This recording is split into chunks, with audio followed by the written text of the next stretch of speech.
রহমান সাহেব কাজ শেষ করে বাড়ি ফিরেন। বাবা, সবাই নতুন ব্যাগ নিয়ে স্কুলে যায়, কিন্তু আমারটা অনেক পুরনো।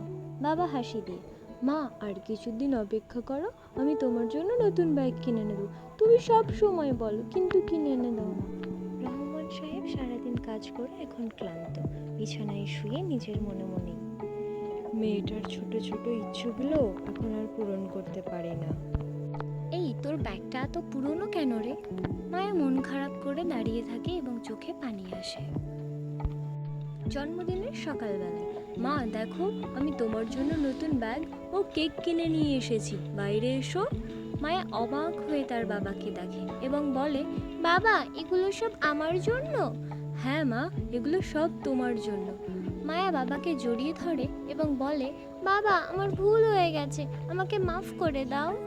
সব বাবা হয়তো ধনী নয়, কিন্তু সন্তানের জন্য নীরবে যুদ্ধ করে যায়।